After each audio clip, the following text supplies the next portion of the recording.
My mother said the anniversary package only had room for 3 people. My father was going. My younger sister was going. I was staying home. Then Mom slid a handwritten list across the breakfast table and said, "Someone responsible needs to take care of the house." At the bottom of the list beneath watering her flowers and collecting Dad's prescriptions, she had written, "Transfer $850 before the mortgage drafts." Monday. I smiled, folded the paper, and told them to enjoy San Diego. 3 days later, a moving truck pulled into their driveway. By the time my family came home, the house looked nothing like the one they had left. And in the center of the empty living room, I placed the one message my mother never expected to read again. The morning everything changed began with blueberry pancakes. My mother, Denise Bennett, only made blueberry pancakes on holidays, birthdays or days when she wanted to deliver bad news beneath a layer of powdered sugar.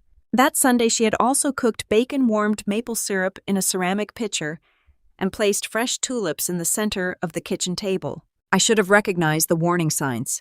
Instead, I sat down thinking we were having an unusually nice family breakfast. My father, Robert, occupied his usual chair at the head of the table. He wore a gray quarter-zip sweater and kept one hand pressed against his lower back, even though he had already taken his pain medication. My younger sister, Madison, was seated beside him, photographing her coffee from 3 different angles. Madison was 29 years old and had recently begun describing herself online as a creative entrepreneur.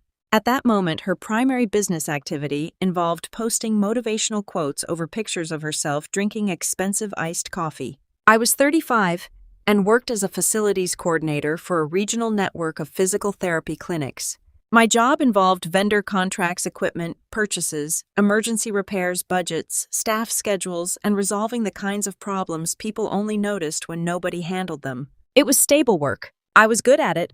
In my family, that meant I was the person expected to handle everything. Mom waited until we had all filled our plates before clapping her hands together. "We have a surprise." Madison looked up too quickly. Dad smiled into his coffee. They already knew. Mom reached beneath her chair and lifted a glossy brochure. On the cover was a white hotel overlooking the Pacific Ocean. "Your father and I are finally taking our anniversary trip," she said. 7 nights in San Diego. That's wonderful. I meant it. Dad had injured his back the previous winter while moving a display cabinet at the hardware store where he worked. He had returned part-time, but the months of appointments, reduced pay, and constant complaints had drained everyone. A vacation might actually have helped. Mom opened the brochure and began pointing at photographs. "There's a balcony room breakfast every morning, a harbor cruise, 2 spa treatments, and a private beach cabana for 1 afternoon." Madison leaned across the table. "Show Claire the rooftop pool." Mom turned the page. The rooftop pool shimmered beneath a cloudless sky. "It looks beautiful," I said. "When are we leaving?" Mom's hand stopped on the brochure. Dad picked up his coffee. Madison stared at her plate. The silence lasted only a few seconds, but it was long enough for the truth to settle over the table. I looked at Mom. "Am I not going?" Her expression softened with rehearsed concern. "Claire, sweetheart, we need you to listen before you get upset." "I'm listening." The package was designed for 3 people. 3. 1 room, 3 flights, 3 breakfast packages. Adding another guest would have changed the price. "How much?" Dad lowered his mug. "That's not the point." "It seems like the point." Mom reached across the table and covered my hand with hers. "You know how difficult this year has been for your father. He needs rest. Real rest." Dad sighed in confirmation. "And Madison has been struggling emotionally," Mom continued.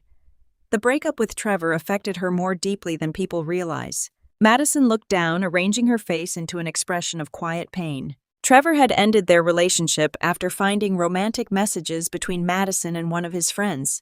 According to Madison, Trevor had weaponized jealousy. According to Mom, her youngest daughter had survived emotional abandonment. Mom squeezed my hand. "She needs this trip to rebuild her confidence." I waited. Mom smiled sadly.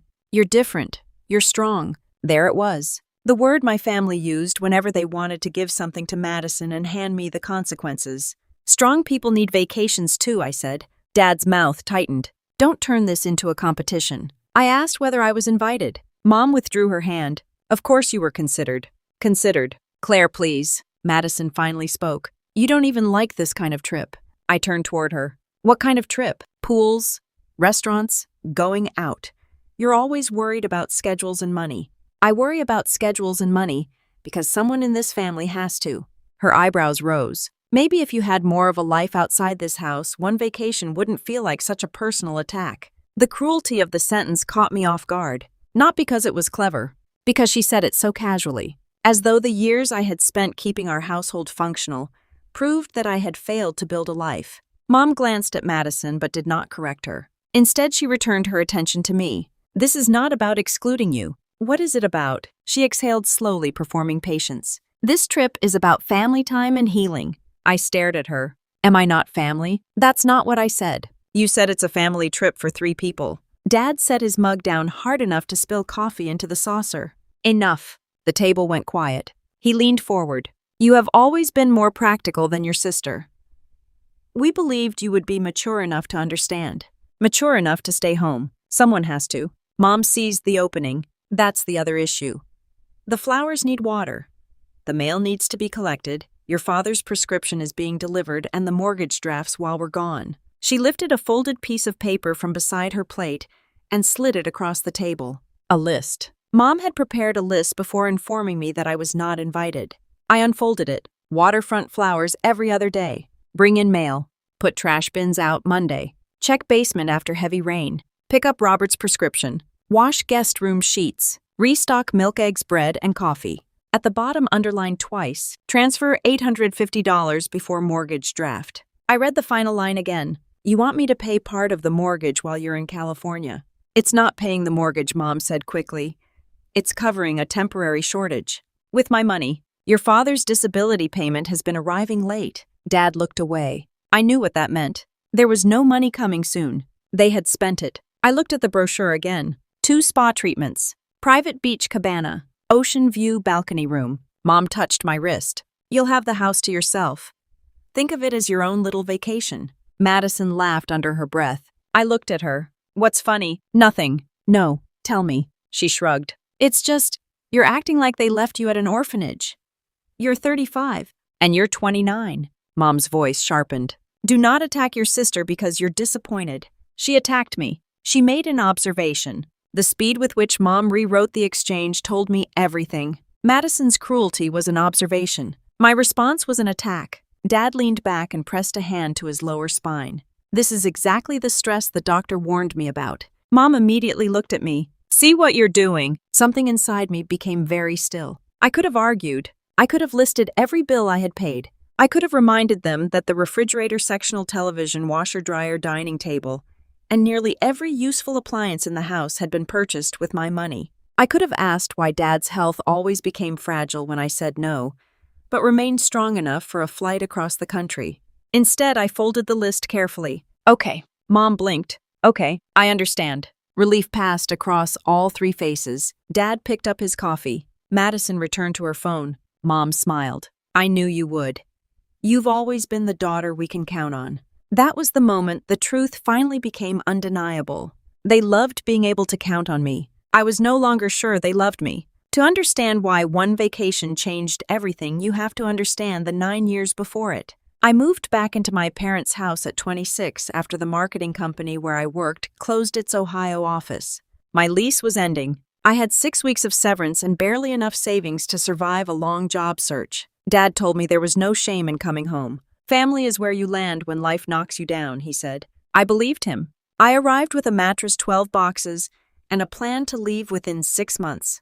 4 months later, I found my job at Westbrook Physical Therapy. It paid less than my previous position, but it was stable. I began saving for an apartment. Then Dad's truck transmission failed. He needed the truck for work, and the repair estimate was nearly $3,000. Mom sat at the kitchen table crying over the estimate. If he can't get to work, we could lose everything. I had $2,700 saved for an apartment deposit and moving expenses. I transferred it to Dad. He hugged me and promised to repay every cent. You saved this family, Mom said. A week later, Dad's truck was repaired. 8 years later, I had never been repaid. The first time I mentioned it, Dad looked offended. I thought you were helping us. The second time, Mom said money should not come between family. I never mentioned it again. 6 months after the truck repair, my parents began charging me rent. Mom described it as a contribution.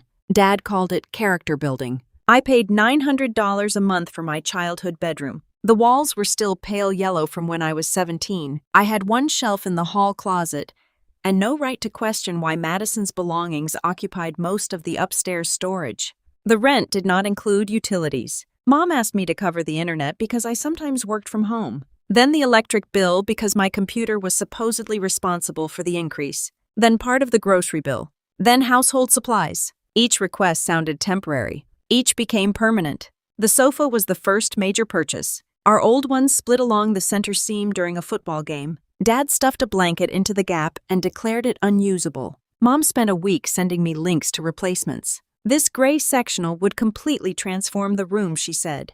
It cost $1,850 after delivery. I used my annual bonus. When it arrived, Mom photographed the living room and posted it online. Finally created the home I've always dreamed of. She never mentioned who paid. Dad invited friends over that weekend and called it our new setup. I sat on one corner of the sectional holding a paper plate and told myself it did not matter. Furniture was for everyone. That was what families did. The washer and dryer came 2 years later. The old washer began leaking across the laundry room floor. Mom called me at work in tears. "There's water everywhere. Your father can't bend down." I don't know what to do. I left the clinic, drove home, shut off the water, cleaned the floor, and called a repair company. The technician said the machine was not worth fixing. Mom refused to use a laundromat. I don't know what people wash in those machines. A new washer and dryer cost almost $2,000. I placed them on a 12-month payment plan. The following weekend, Madison flew to Nashville with friends. She posted a picture from a rooftop bar with the caption, "Choose experiences over things." I made the second washer payment while looking at that photograph. Madison moved home when she was 27. Her roommates had asked her to leave after she ignored utility payments for 5 months. Mom repainted Madison's bedroom in soft beige. She purchased a vanity, a new rug, storage cubes, and a pink velvet chair. I paid for most of it. "Your sister feels like a failure," Mom said. "We need her room to feel safe." Nobody charged Madison rent. When I asked why, Mom gave me the same answer she always gave. "She's rebuilding." So was I. That was different. You had direction. My competence was used as evidence that I needed less. Madison's instability was rewarded with protection. She moved from job to job. Boutique assistant, social media coordinator, yoga studio receptionist, event helper, wellness coach. She quit whenever a manager expected punctuality, weekend work, or accountability. Mom called each departure a brave pivot. Madison spent her money on concerts, skincare, restaurant meals, weekend trips, and online courses she rarely finished. She never paid rent. She never paid utilities. When she had no money, she borrowed from me. When she had money, she called it finally having room to breathe. My 33rd birthday should have made me understand. Mom invited relatives for dinner. She cooked roast chicken and bought a chocolate cake with my name written in blue frosting. For the first 20 minutes, people asked about my job. Then Madison announced that she planned to launch a handmade candle company. The entire table turned toward her. Mom fetched a notebook. Dad offered part of the garage for inventory. Aunt Cheryl began suggesting brand names. My cake sat untouched, while the family discussed Madison's dream. I remember watching the candles burn lower, not the candles she planned to sell. The birthday candles Mom had placed in my cake and forgotten to ask me to blow out. 2 weeks later, Mom asked me to provide $1,500 for supplies and product photographs. Think of it as investing in your sister. Madison sold 14 candles. She gave away 9. Unused jars gathered dust in the garage. When I asked when she planned to repay me, she frowned. "I thought you believed in me." I began saving receipts after that. At work, every expense had a record. Every repair had a ticket. Every piece of equipment had a purchase order. At home, thousands of dollars disappeared beneath words like family support and emergency. So I created a folder on my laptop. Household. I saved confirmation emails, photographed receipts, recorded transfers. Not because I was planning revenge, because part of me needed proof that I was not imagining how much I gave. The week before the San Diego trip, 3 suitcases appeared in the upstairs hallway. Madison ordered 2 swimsuits, a white linen dress, new sandals, and a large sun hat. Dad bought noise-canceling headphones for the flight. Mom scheduled a manicure, a pedicure, and a haircut. I watched packages arrive every afternoon. Then Mom reminded me that their mortgage account would be short. On Wednesday night, I found another copy of the chore list taped to the refrigerator. At the bottom beneath the mortgage reminder, Mom had drawn a heart. Beside it, she wrote, "Thank you for always taking care of us." I stood in front of the refrigerator for a long time, not loving us, not being part of us, taking care of us. My role had finally been summarized in her handwriting. The morning they left, Mom had me take a photograph of the three of them in front of the house. Dad wore a new blue polo shirt. Madison stood between our parents with one arm around each of them. "Get the luggage in the background," Mom instructed. "It makes it look exciting." I stepped back and framed the shot. After taking several pictures, I started to hand the phone to Madison. "Wait," I said. "Let's get one with all four of us." Mom hesitated. "We're already running late. It'll take 10 seconds. Madison glanced at her makeup in the phone screen. "This is the traveler's picture." The words were light, almost playful. They still landed like a slap. Mom did not correct her. She simply took the phone from my hand. "We'll take a family picture when we get back." A family picture after the family trip. I carried Dad's suitcase to the truck. Mom handed me the folded chore list, even though the copy remained on the refrigerator. "Keep this somewhere, you'll see it." "I've seen it." "I know how busy you get." Madison handed me her car keys. "Can you move my car if there's a storm? I don't want branches scratching it." "Sure." Dad gave me a one-armed hug. "No hard feelings." I looked at him. Would it matter if there were? His expression tightened. "Don't do this right before we leave." Mom hugged me last. For 1 second, I let myself believe she might apologize. Instead, she whispered, "Please don't make your father feel guilty while we're gone." His blood pressure has finally stabilized. I stepped back. "Have a good trip." "You're such a good daughter." The truck rolled away. Mom waved through the window. Madison was already looking down at her phone. I stood in the driveway until they disappeared. Then I walked inside. The house was silent. The refrigerator hummed. The dining room clock clicked. Rain tapped against the windows. For the first time in years, nobody was calling my name from another room. I looked at the list in my hand. Then I tore it once down the middle. I stopped. The anger vanished as quickly as it had arrived. I smoothed the paper on the kitchen counter and placed the two halves together. Something about preserving it felt important. I walked through the house. The gray sectional, the television, the dining table, the refrigerator, the washer and dryer. Every room carried evidence of my labor. But the clearest evidence was not the furniture. It was the family photographs. Mom covered the refrigerator with pictures from holidays, cookouts, birthdays, and weekend trips. In most recent images, Mom, Dad, and Madison stood together. I was missing because I had taken the photograph. Upstairs, I entered Madison's room. On her dresser stood a framed photo of our parents and Madison at a summer festival. I had attended. I had paid for lunch. I was not in the picture. In my bedroom, I sat at the small desk beneath the yellow wall. For the first time, I let myself cry. Not loudly, not dramatically. I covered my mouth and bent forward until my forehead touched the desk. I cried for the apartment I never rented, the trips I never took, the birthdays that became Madison's stages, the money I gave, the apologies I made for needing anything. Most of all, I cried because I had spent 9 years trying to earn a place in a family that only felt secure when I was useful. When the tears stopped, I opened my laptop. The household folder waited. I reviewed the major purchases. The total was just under $23,000. That did not include rent, utilities, groceries, repairs, Dad's truck, or Madison's business. I calculated the rent. $900 a month for almost 9 years. The number passed 90,000. I stared at the screen. Then an email notification appeared. The subject line read, "Your Bennett family San Diego itinerary." Mom had used the shared household email when she booked the trip.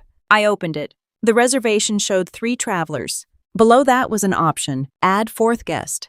$618 airfare adjustment, plus $140 resort fee. I read it twice. The package had not been limited to 3. It had been priced for 3. There was a difference. I scrolled down. Spa anniversary upgrade, $940. Private cabana, $375. Sunset photography package, $310. Madison's Harbor excursion, $225. My additional cost would have been less than the spa upgrade. They could have brought me. They chose massages and staged photographs instead. My phone rang. "Naomi," I answered. "Please tell me you're not sitting alone staring at their vacation pictures," she said. "How did you know?" "Because I know you." I swallowed. "I need to move out." There was a pause. Then Naomi said, "Good."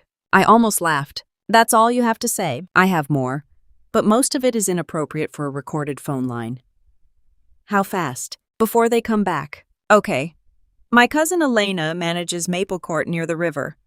A tenant transferred last week. There's an empty 1-bedroom.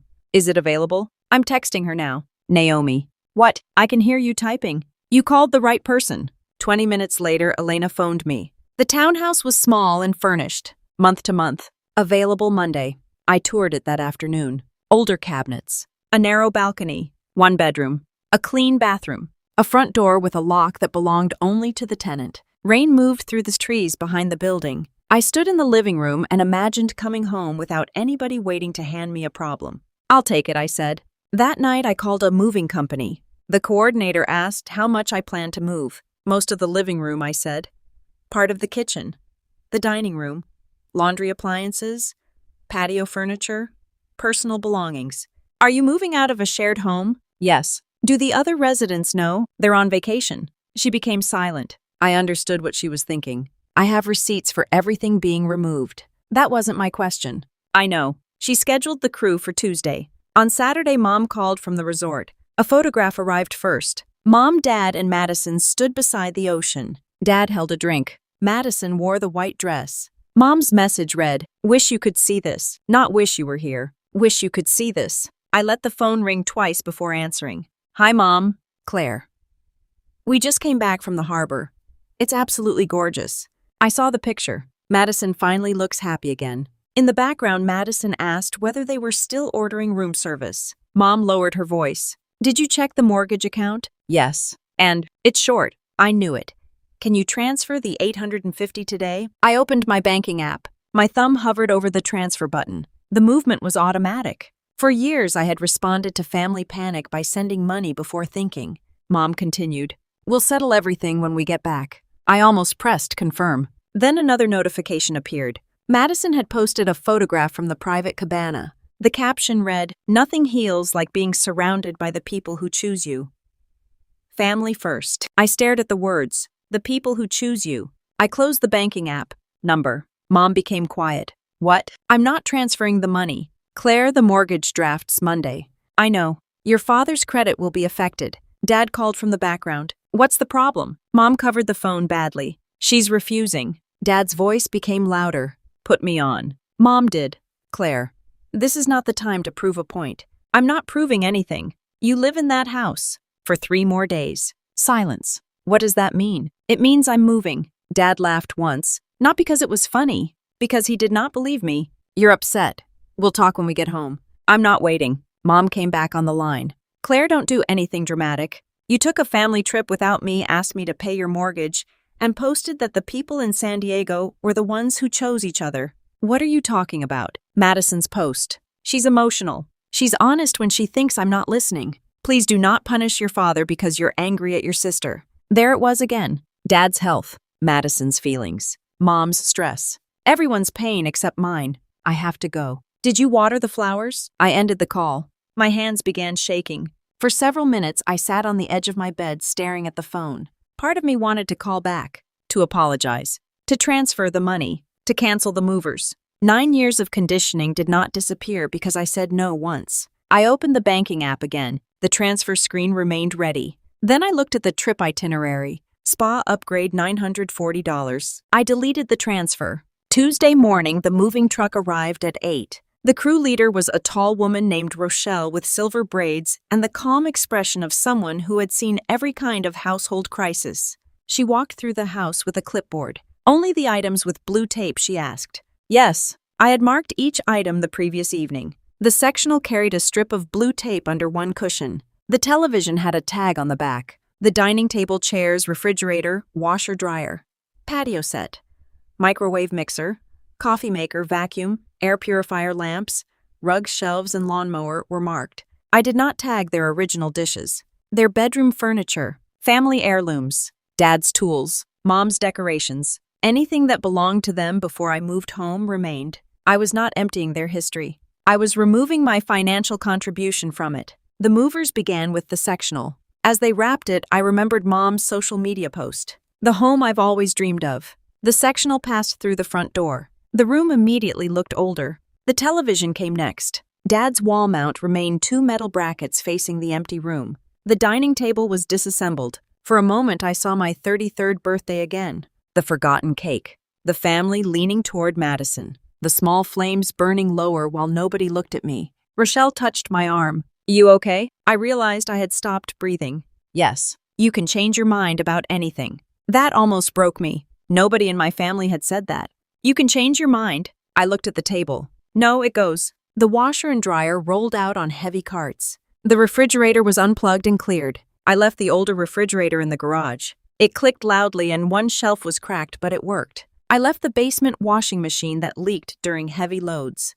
They had options. They simply did not have the upgraded life I had funded. At noon, the house was nearly finished. I walked into my parents' bedroom. The mattress I had purchased sat on the frame. Their old mattress leaned against the basement wall. I had planned to take the newer one. Standing there, I hesitated. My father's back pain was real even if he used it to control me. I removed the blue tape. Leave the mattress, I told Rochelle. She nodded without comment. Compassion did not require surrendering every boundary. In the living room, only Dad's old green recliner remained. The fabric was faded. One arm sagged. A tier near the footrest had been repaired with green tape.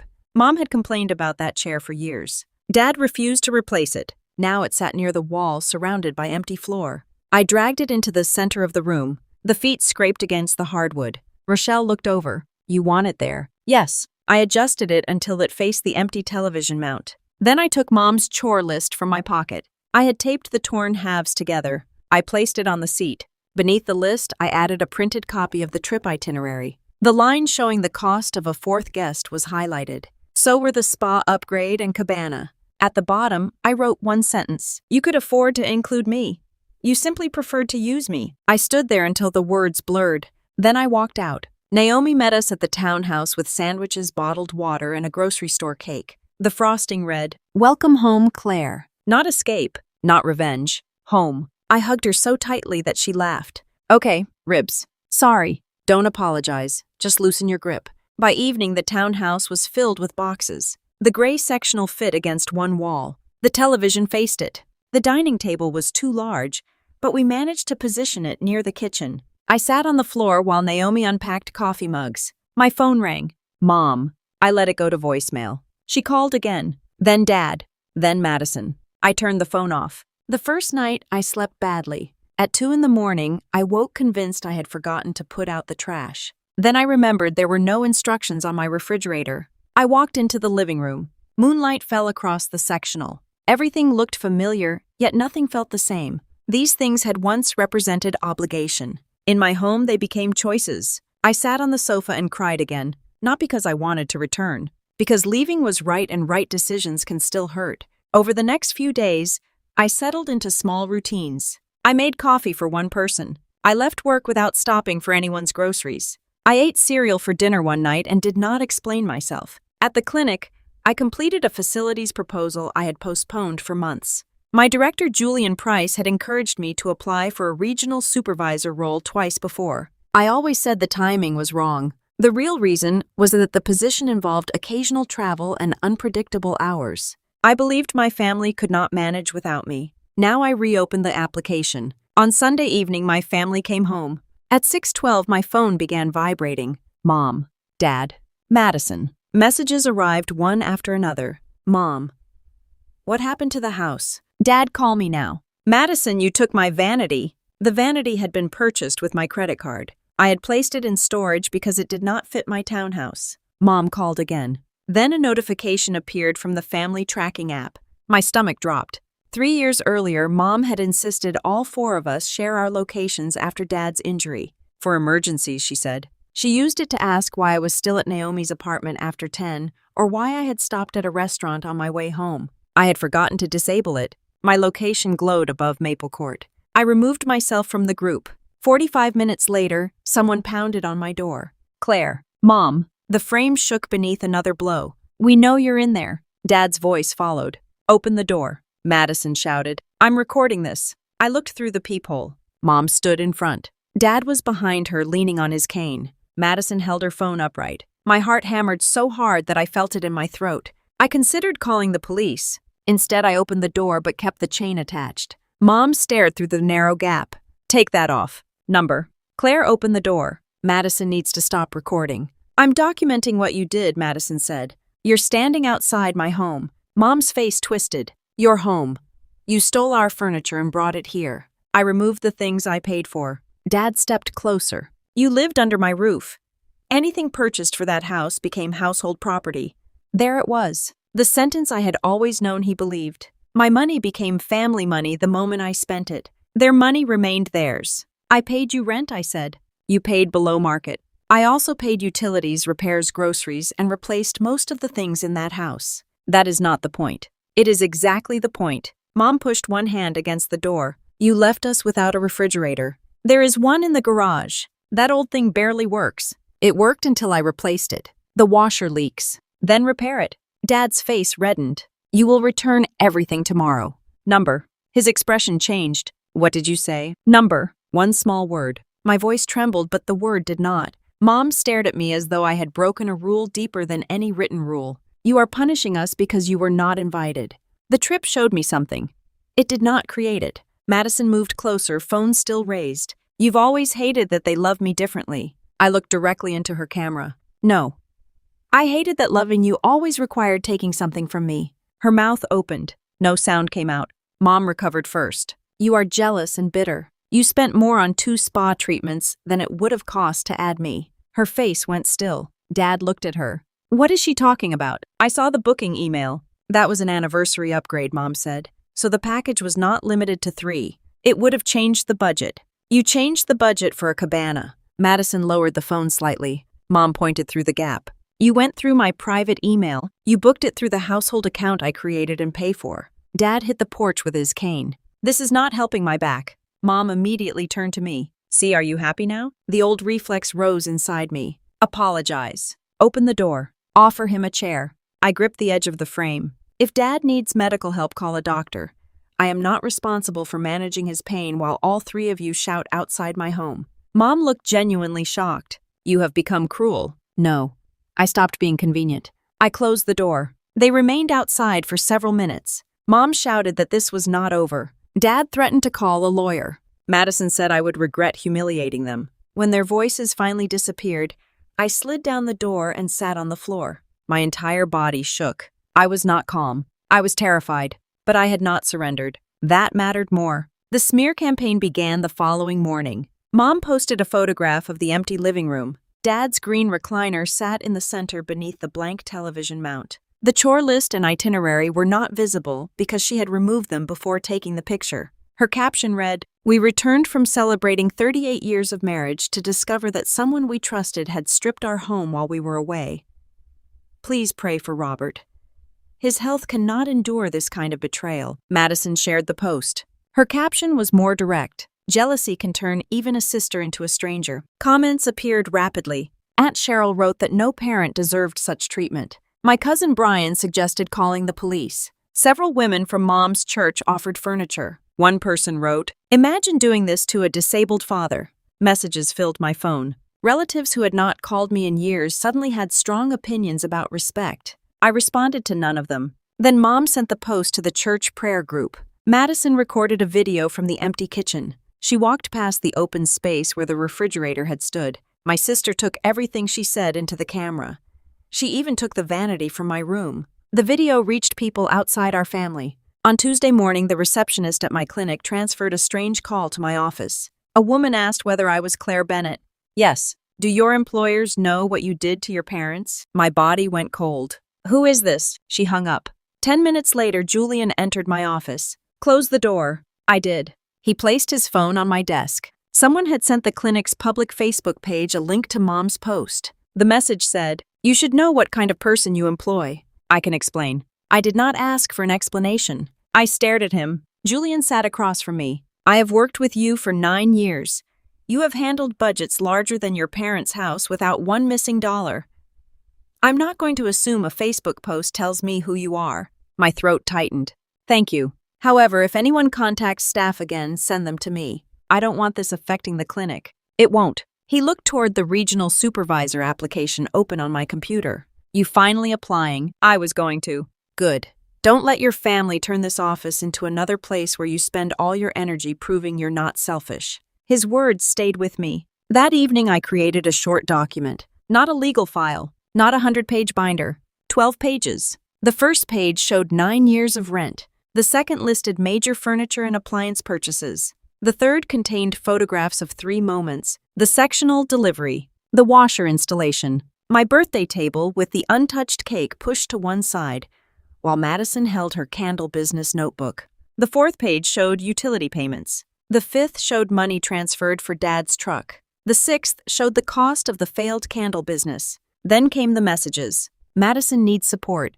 You're stronger. Don't upset your father, just pay it this time. You always take care of us. The final pages contained the San Diego itinerary and Mom's request for $850 from the resort. The last page showed the chore list. At the bottom I wrote, "This was the moment I understood that I was not being treated as a daughter.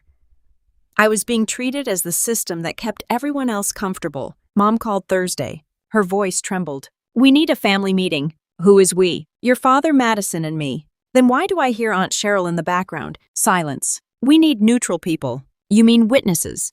"We need accountability." I almost laughed. "When?" "Sunday at 2. "At the house?" "Yes, I'll come." Mom paused. She had expected resistance. "Good." On Sunday, 5 cars lined the street. Mom had invited Aunt Cheryl, Uncle Martin, Cousin Brian, her friend Sandra, and Pastor Lewis. Folding chairs formed a semicircle in the empty living room. Dad sat in his green recliner at the center. Mom sat beside him. Madison occupied a folding chair near the window. One empty chair faced them. A tribunal. Pastor Lewis stood when I entered. "I hope we can have an honest conversation." "So do I." I placed my bag beside the empty chair and sat down. Mom began immediately. "We asked everyone here because Claire has refused to communicate. I spoke to you at my door. You attacked us. You arrived shouting while Madison recorded me." Madison crossed her arms. "I recorded for protection." "From what?" Mom lifted one hand. "This is what she does now. She argues every word." "No," I said. "I correct the version you prefer." Dad struck the floor lightly with his cane. "Let your mother speak." The command was so familiar that my body almost obeyed before my mind caught up. Mom looked around the room. We returned from our anniversary trip and found our home stripped. Claire took the sofa, television, refrigerator, washer, dryer, dining table, kitchen appliances, patio furniture, and items from Madison's bedroom. "Items I purchased," I said. Mom's eyes flashed. "She claims that because she contributed financially, she had the right to remove family property." Aunt Cheryl leaned toward me. "Claire, whatever happened, why didn't you simply talk to them?" "I did." "When?" "For 9 years." Dad groaned. "That is dramatic." I opened my bag. I brought context. Mom's expression tightened. "I don't want this turned into a business presentation." "Then stop turning my life into a public accusation." I handed out the 12-page document. Madison refused hers. Aunt Cheryl took it. Pastor Lewis began reading. Mom continued quickly. "We are willing to forgive Claire if she returns everything." I looked at her. "You invited 6 people to watch you forgive me before anyone heard my side." "We heard your side at the door." "No, you shouted over it." Dad leaned forward. "You lived under our roof. I paid $900 a month." Uncle Martin looked up. $900. Dad shifted. "That included her room and shared expenses." "It did not include utilities," I said. "I paid those separately." Mom interrupted. "She chose to help." "I chose to help sometimes. Other times you created emergencies and told me the family would suffer if I refused." "That is a cruel interpretation." I turned to page 2. The sectional cost, $1,850. The television cost $920. The washer and dryer cost $1,940. The dining set cost $1,100. The refrigerator cost $2,300. Dad waved one hand. "Nobody cares about every price. You cared when you said I stole them." Aunt Cheryl looked toward Mom. "Did Claire buy all of this?" Mom's jaw tightened. "She contributed." "Did she buy it?" "We were a household." Aunt Cheryl repeated the question. "Denise did. Claire pay?" Mom looked away. "Yes, technically." The word technically moved through me like a blade.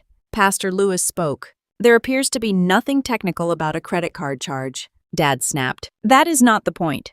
"What is the point?" Uncle Martin asked. "The point is that she removed things from her parents' home out of spite." I opened to the photograph of my birthday. This was my 33rd birthday. Aunt Cheryl recognized the table. That was when Madison announced the candle company. "Yes." Madison rolled her eyes. "Are we really bringing up candles? I paid $1,500 for that business." "You offered?" Mom asked. Mom cut in. "Because sisters support each other." "Did Madison ever support Claire financially?" Pastor Lewis asked. Madison's face reddened. "This feels like an interrogation." "You posted that she was jealous," Aunt Cheryl said. "You made it public." Madison looked toward Mom. "I was upset." "So was Claire," Uncle Martin said. Mom stood. This meeting is getting off track. We are discussing what happened to our house. No, I said. We are discussing why it happened. I turned to the San Diego itinerary. The trip was not limited to 3 guests. Mom's face changed. I continued. A 4th guest would have cost $758 after the resort fee. Dad looked at Mom. You told me the package only allowed 3. It was already expensive. I pointed at the next lines. You spent $940 on the spa upgrade, $375 on a private cabana, and $310 on a photography package. Aunt Cheryl read the page. You could have added Claire for less than the spa package. Mom's voice rose. That was for our anniversary. I know, I said.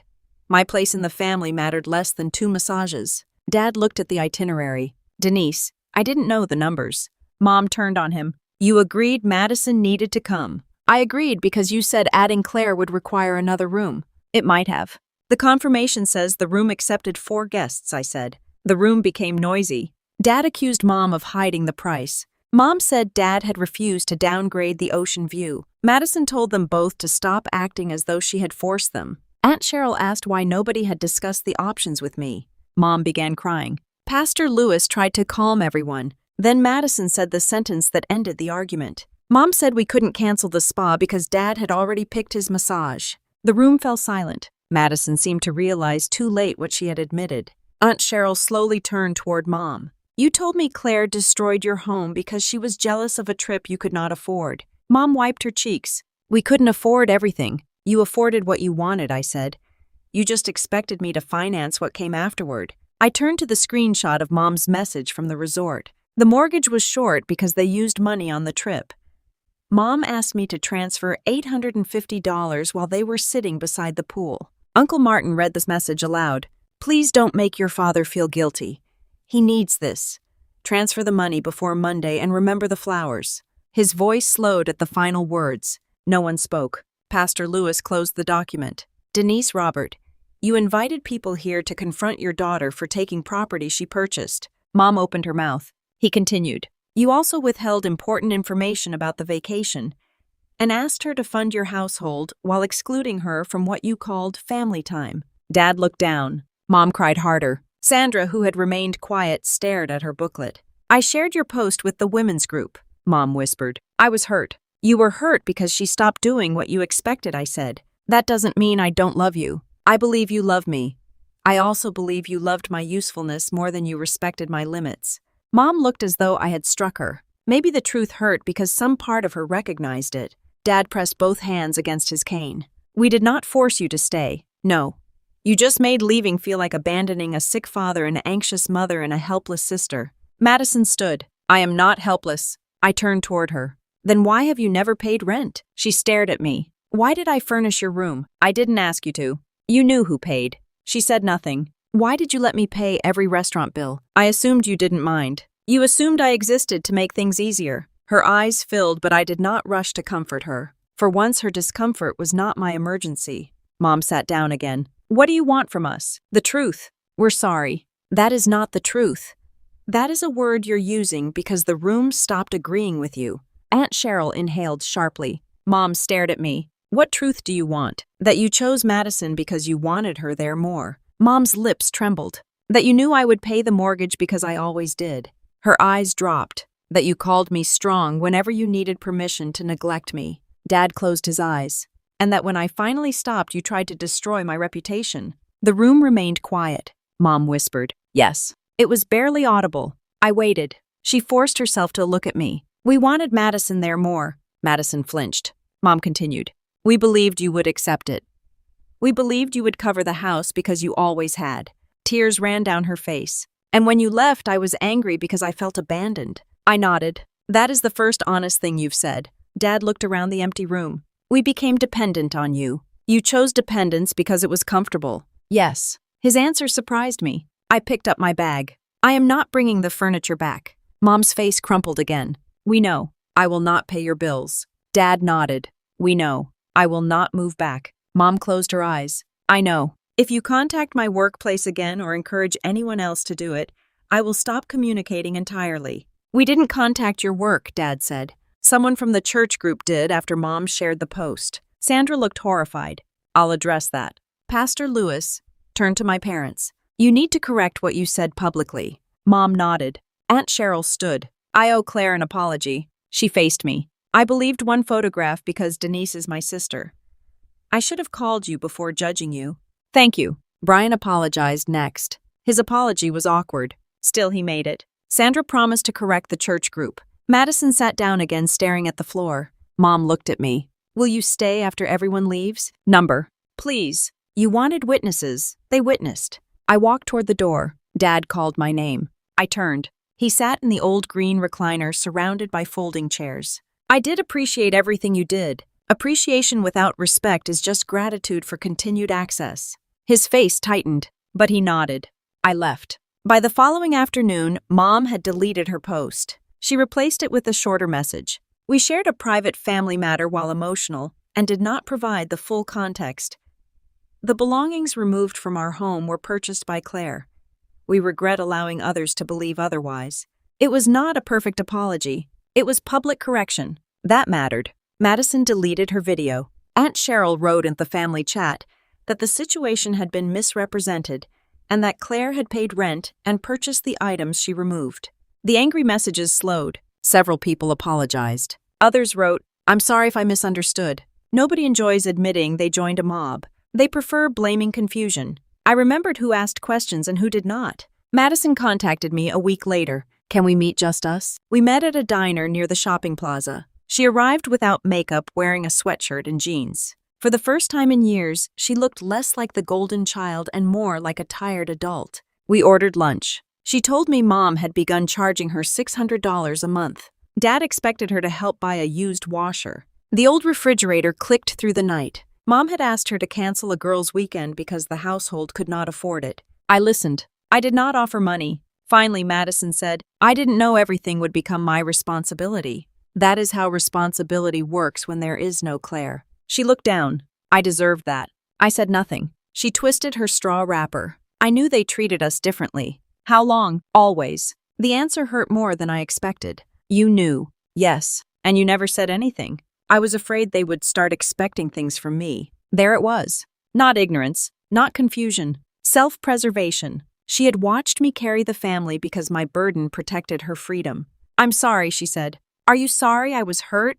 Or sorry the system changed? Both. At least she was honest. The check arrived. The server placed it in the center of the table. Madison glanced at it and then looked at me automatically. I took out cash for my meal and tip. I placed it on the table. That covers mine. Her eyes moved from the money to my face. You're splitting it. Yes. A strange little laugh escaped her. I guess I should have expected that. You should have expected it years ago. She removed her card. I applied for a full-time job. Where? The home decor store near the mall. Assistant floor manager. That sounds promising. I have an interview Tuesday. I hope it goes well. She studied me. You're not going to lecture me. Number. Why? Because your future is your responsibility. The sentence landed. Not cruelly. Cleanly. She paid her portion of the check. It was $24. For Madison, that small payment marked the end of a lifetime in which my wallet opened before hers. 2 weeks later, my parents asked to meet at a coffee shop. No relatives. No pastor. No audience. Dad spoke first. We depended on you because you were capable. That sounds like an explanation. It is. Not an excuse. Mom held her coffee with both hands. I told myself you liked taking care of everyone. I liked feeling valued. She looked down. We confused the two. Yes. They told me they planned to sell the house. Without my rent and monthly support, the mortgage and maintenance were too much. A year earlier, that news would have filled me with panic. I would have searched listings, built budgets, and found a solution. This time I said, downsizing sounds sensible. Mom's eyes filled. It's your childhood home. It was. She nodded slowly. They had begun counseling through their church. I did not congratulate them too enthusiastically. Starting therapy was not the same as changing. Still, it was movement. What would it take for us to have a relationship, Mom asked. Time. She waited. No tracking my location. No arriving without calling. No asking me for money. No telling relatives about private disagreements. No using Dad's health to end conversations. Dad gave a small, embarrassed nod. And Madison, Mom asked, she is an adult. Stop treating consequences as injuries. Mom looked toward Dad. We have been discussing that. For the first time, Dad admitted, When the check came, Dad paid for his and Mom's drinks. He did not look at me. I paid for mine. No one called it cold. A month after I moved, I submitted my application for the Regional Facilities Supervisor position. The role involved 5 clinics and occasional travel. I had been qualified for more than a year. I had simply believed my family could not function if I left town overnight. During the interview, Julian asked why I had waited so long. I thought too many people needed me where I was. And now I understand that being needed is not always a reason to stay. I got the position, not as a reward for suffering, because I had earned it and finally stopped making myself unavailable to my own future. My parents sold the house the following spring. They moved into a 2-bedroom condo closer to Dad's clinic. Mom added 1 extra afternoon at the dental office where she worked. Dad sold his truck and purchased a smaller used SUV. Madison got the home decor job. She began paying rent. They did not collapse without me. They adjusted. That realization was painful and freeing. For years, they had described every problem as a catastrophe, because catastrophe opened my bank account faster. Once I stopped solving everything, they discovered other options. They budgeted, waited, bought used furniture, said no, figured things out. My relationship with them did not return to normal. That was the goal. Normal had been the problem. Mom and I speak once a week. Sometimes she begins, "I hate to ask." Then she stops and says, "Never mind, we'll handle it." Dad and I have breakfast once a month. We alternate paying. He no longer uses his health to control the conversation. Madison and I meet occasionally. We split every bill. Several months after getting her job, she handed me an envelope. Inside was a check for $300. The first payment for the candle business, she said. "You don't have to repay it all at once." "I know." She paused. "I used to pretend it was a gift because admitting it was a loan meant admitting you had given up something for me." I accepted the check, not because I needed it, because repayment was recognition. I now live in a small 2-bedroom condo near the river. The kitchen cabinets are older. The second bedroom barely fits a desk and sleeper sofa.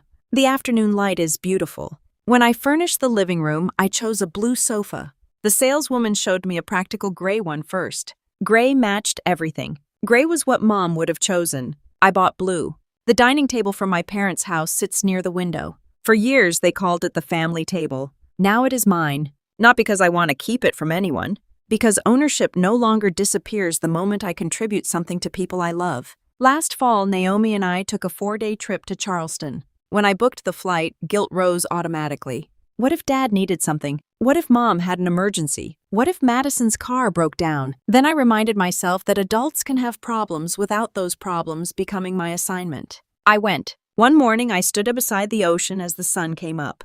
I remembered the picture Mom had sent from San Diego. "Wish you could see this." I took a photograph and sent it to her. Her reply came a minute later. "I'm glad you're there. You deserve your own beautiful memories." Maybe she meant it. Maybe she was learning. Maybe both of us were. People sometimes focus on the moving truck when they hear this story. They ask whether taking the furniture was excessive. But the furniture was never only furniture. The sofa was the apartment deposit I never rebuilt. The washer and dryer were the payments I made while Madison traveled. The dining table was every family meal where my sacrifice became invisible the moment everyone sat down. Removing those things did not repay 9 years. It made the invisible visible. Without my purchases, the house showed exactly how much comfort had rested on one daughter's silence. I did not leave because I hated my family. I left because I finally understood that love without dignity becomes obligation, and obligation without respect becomes exploitation. Family should not be the place where one person must disappear, so everyone else can remain comfortable. Legacy is not only the house parents leave behind, it is what their children learn about love inside that house. For years, I learned that my value came from being useful. Now I know better. I am valuable when I help. I am also valuable when I rest, when I disappoint someone, when I keep my own money, when I choose my own life. When the answer is no, tonight my home is quiet. There are no chore lists on the refrigerator. No one is tracking my location. No one is waiting for me to solve a problem they refuse to face. The basil plant Madison gave me sits beside the window. My bills are paid. My blue sofa faces the river, and for the first time in my adult life, belonging does not require me to earn it. I did not take my parents' home away from them. I simply stopped giving them the pieces of my life they had mistaken for their own. So tell me, if your family praised your strength only because it made you easier to use, how long would you keep saying yes before choosing your own dignity?